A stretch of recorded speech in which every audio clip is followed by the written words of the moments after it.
Hello, YouTube. So, a common question we get asked are what fish can go in unheated aquarium or subtropical fish? Subtropical.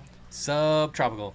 So, we're going to give you some suggestions. Hopefully, there's some new that you haven't heard of. We've all heard of peppered cories and blah, blah, blah. So, we're going to try to find some different species for you and mix it up a little bit. And you are going to start with some Gymnogeophagus, right? I am going to start with Gymnogeophagus. So there are, I think, around 10 different species of Gymnogeophagus, 8 to 10. In the aquarium hobby, we really only keep about 3 to 5, and maybe 3 that are regularly available. So Gymnogeophagus balzanii is probably the most commonly seen Gymnogeophagus, but they all kind of follow the same rule of thumb. They come from Uruguay, Paraguay, and Argentina, and if you know anything about those places, they get quite cold.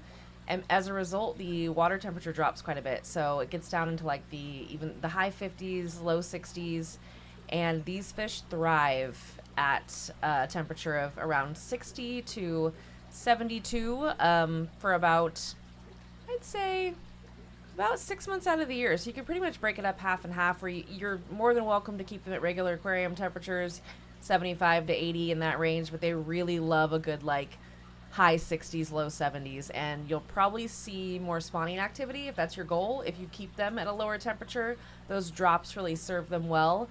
It's also been said to be a big health benefit for them. It helps to keep bacterial infections away and just different kinds of nastiness that can cause them problems.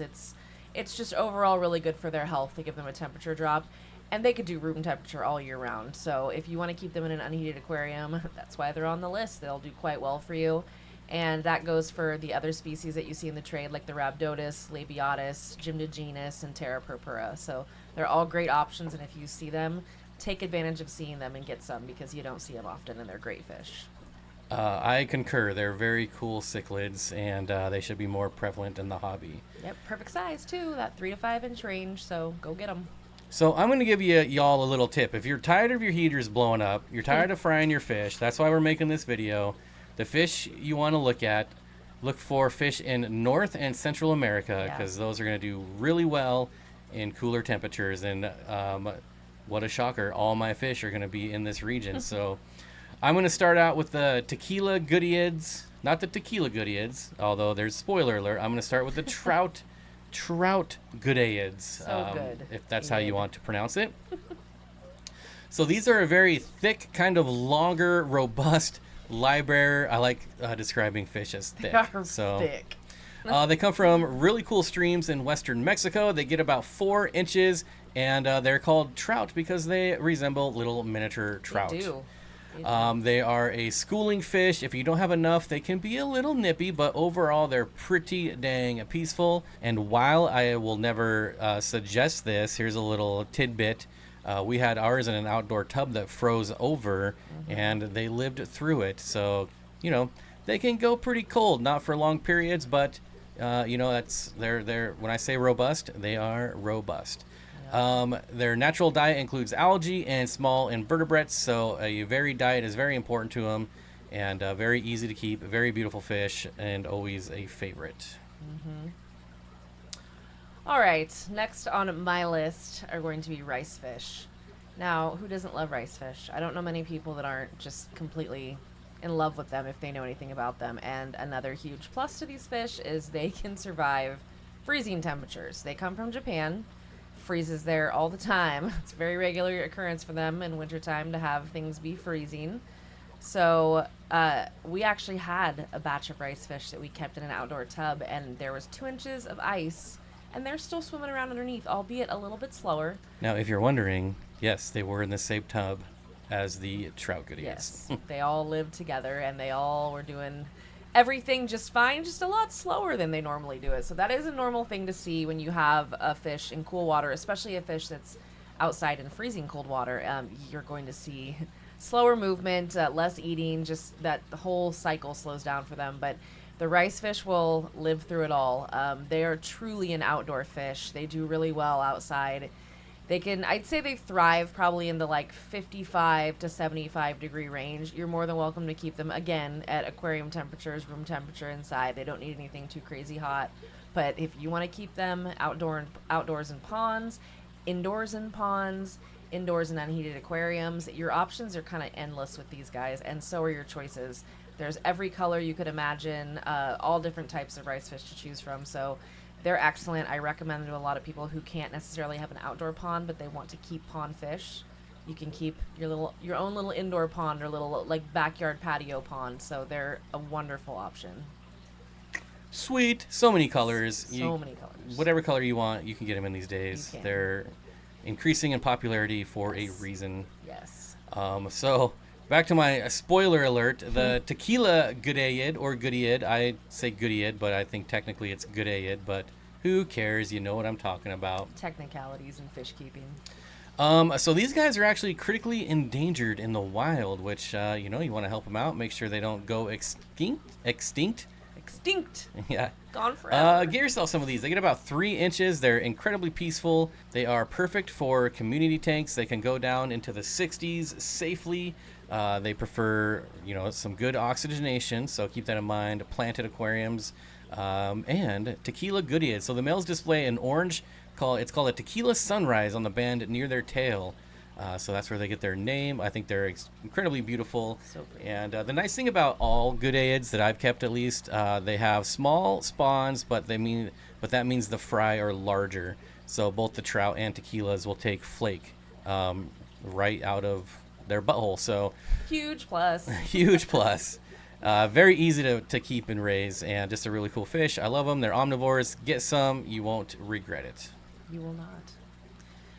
Okay, so my next one is a fish that's been in the hobby pretty much as long as the hobby's been around. I think this was one of the first fish that a lot of people kept, and that is the paradise fish.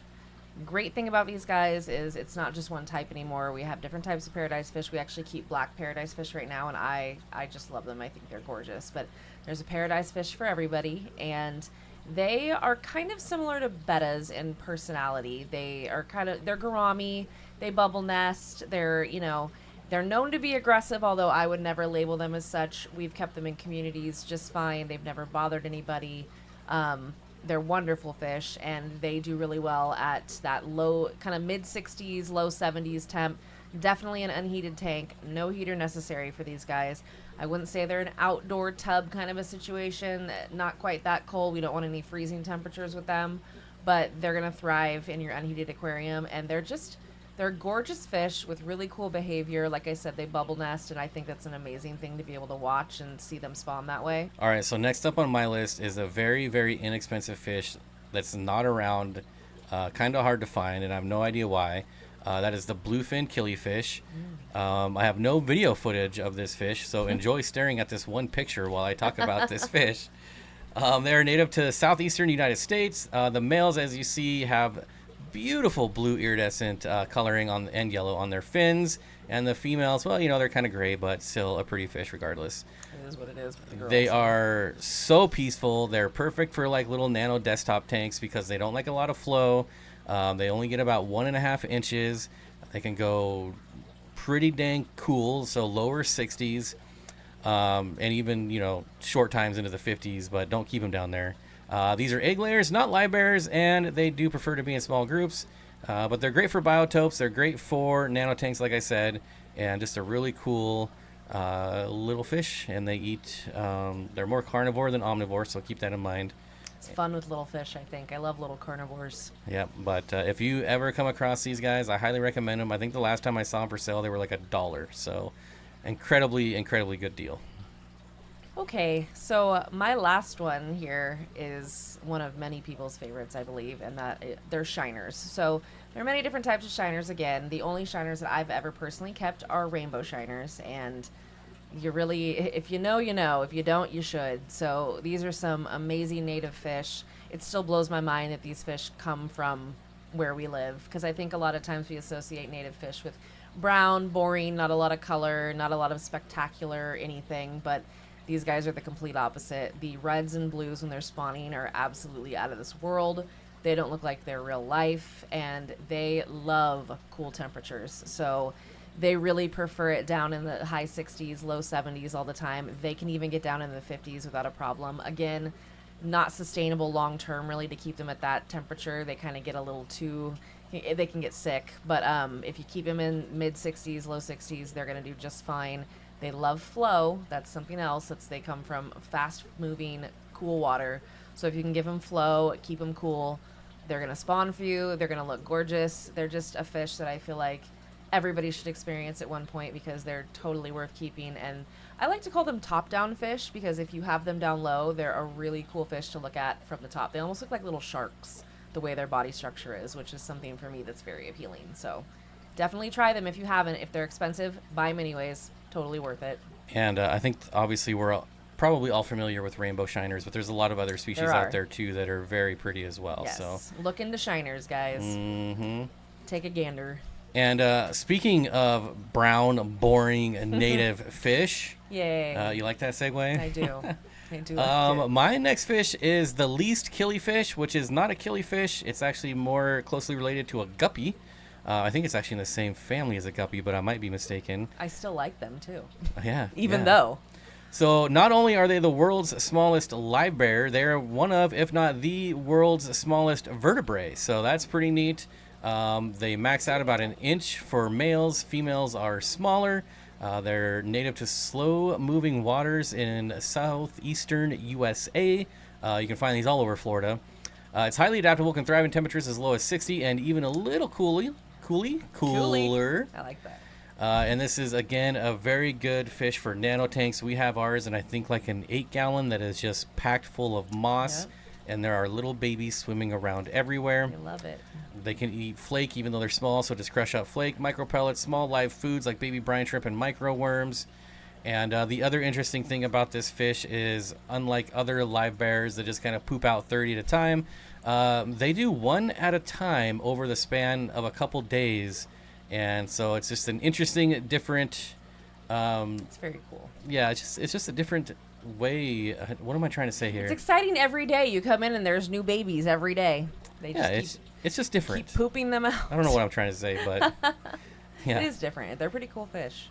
But yeah, and then so that was it. We do have some notable mentions that I think it brought up a lot, like hillstream loaches. Mm-hmm. There's so many cool new species of hillstream loaches, definitely worth taking a look at.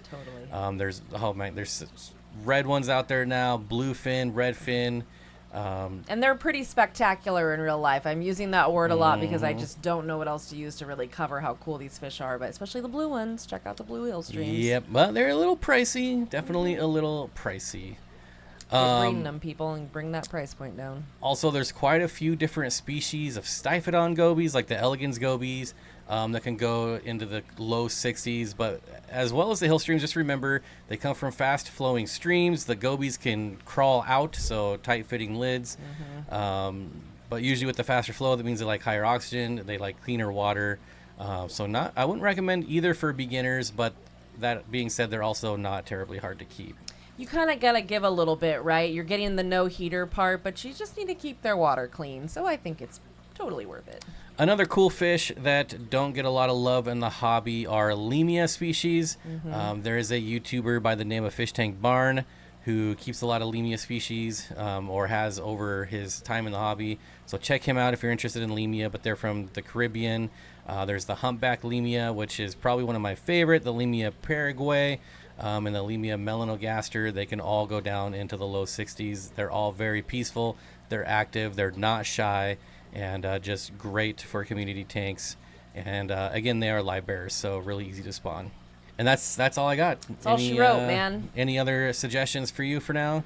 Not off the top of my head, but I'm very curious to know what you guys keep that can do well in unheated aquariums. I think that that's something that more people are trying to get away from heaters because, let's be honest, heaters are terrible. They suck. They're inconsistent. There are no good ones. So if we can avoid them, let's avoid them.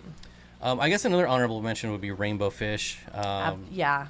A lot of rainbow fish can go very cold. I've kept yellow or Herbert axelrodi rainbows out in outdoor tubs and have them spawning at 50-degree weather. Again, I wouldn't recommend that, but I saw it happen. There's a video of it on my channel if you don't believe me. But a lot of the species like turquoise, they can all go in unheated aquariums, no problem. Low 70s, upper 60s, easy. But yeah, one of the most common questions we get on the channel is, hey, what kind of fish should I get for this or that? And so that's what we make these videos for, trying to give you some ideas, some different ideas. And we also ask your help. So if you've kept some other fish in unheated aquariums, let us know down below. Let's help each other out, give each other suggestions. And then when you want to go buy them, use the discount codes down below. And you'll get a discount, we get a little kickback, and the companies get a little sale. So it's a win-win-win for everyone. Win-win-win. And that's the kind of winning we like to do around here. It is. Yes. But that's all we got for this one. If you would like a part 2, there's so many more fish. Let us know in the comments, and we'll get a part 2 done in the near future. Otherwise, go buy fish, I guess. I guess go buy some cold water subtropical fish, Yeah, guys. subtropical. Go get them. All right. We'll see you on the next one. Bye. Bye.